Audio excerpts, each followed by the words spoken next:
The Oval Portrait by Edgar Allan Poe. Read by Keefer Dickerson. The chateau into which my valet had ventured to make forcible entrance, rather than permit me, in my desperately wounded condition, to pass a night in the open air, was one of those piles of commingled gloom and grandeur which have so long frowned among the Apennines. We established ourselves in one of the smallest and least sumptuously furnished apartments. It lay in a remote turret of the building. Its decorations were rich, yet tattered and antique. Its walls were hung with tapestry and bedecked with manifold and multiform armorial trophies, together with an unusually great number of very spirited modern paintings in frames of rich golden arabesque. In these paintings, which descended from the walls not only in their main surfaces, but in very many nooks which the bizarre architecture of the chateau rendered necessary. In these paintings, my incipient delirium, perhaps, had caused me to take deep interest, so that I bade Pedro to close the heavy shutters of the room, since it was already night, to light the tongues of a tall candelabrum which stood by the head of the bed, and to throw open far and wide the fringed curtains of black velvet which enveloped the bed itself.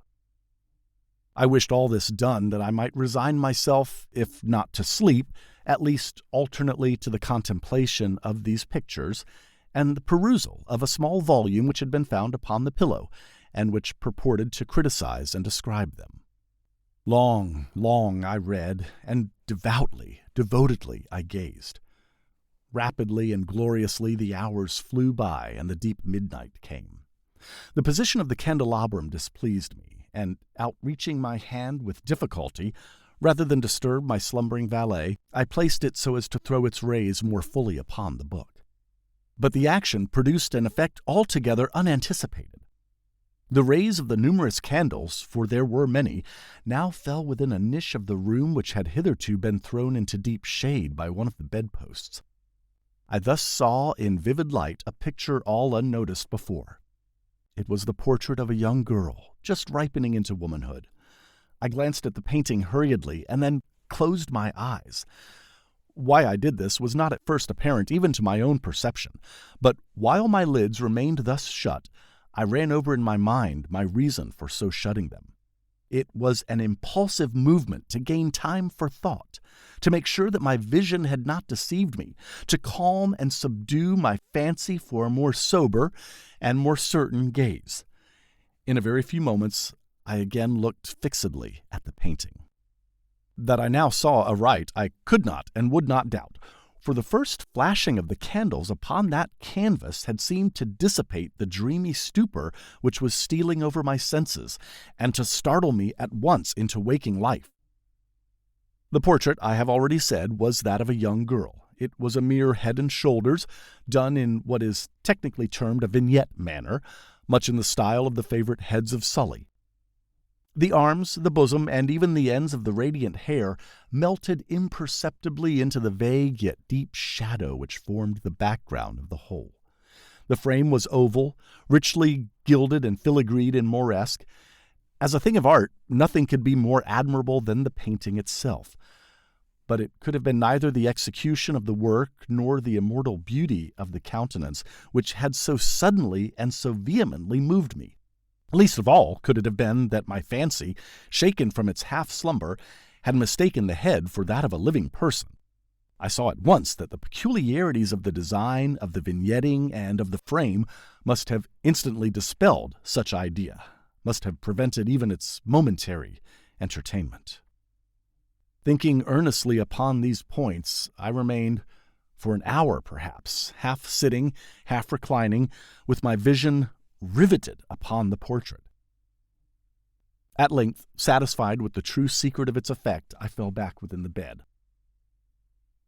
I had found the spell of the picture in an absolute lifelikeliness of expression, which, at first startling, finally confounded, subdued, and appalled me. With deep and reverent awe I replaced the candelabrum in its former position. The cause of my deep agitation being thus shut from view, I sought eagerly the volume which discussed the paintings and their histories. Turning to the number which designated the oval portrait, I there read the vague and quaint words which follow. She was a maiden of rarest beauty, and not more lovely than full of glee. And evil was the hour when she saw and loved and wedded the painter. He, passionate, studious, austere, and having already a bride in his art. She, a maiden of rarest beauty, and not more lovely than full of glee. All light and smiles, and frolicsome as the young fawn.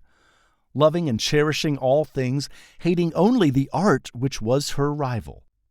Dreading only the palette and brushes and other untoward instruments which deprived her of the countenance of her lover. It was thus a terrible thing for this lady to hear the painter speak of his desire to portray even his young bride. But she was humble and obedient, and sat meekly for many weeks in the dark, high turret chamber, where the light dripped upon the pale canvas only from overhead. But he, the painter, took glory in his work, which went on from hour to hour and from day to day.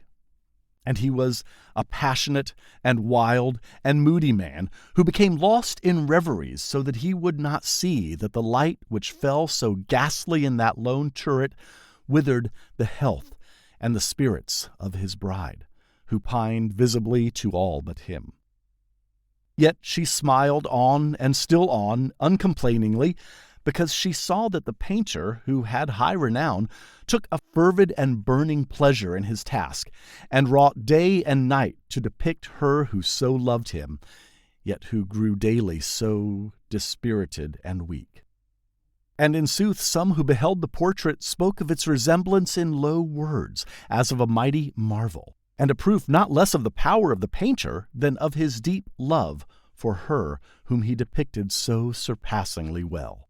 But at length, as the labor drew nearer to its conclusion, there were admitted none into the turret, for the painter had grown wild with the ardor of his work, and turned his eyes from his canvas merely, even to regard the countenance of his wife. And he would not see that the tints which he spread upon the canvas were drawn from the cheeks of her who sat beside him. And when many weeks had passed, but little remained to do save one brush upon the mouth and one tint upon the eye, the spirit of the lady flickered up as the flame within the socket of the lamp.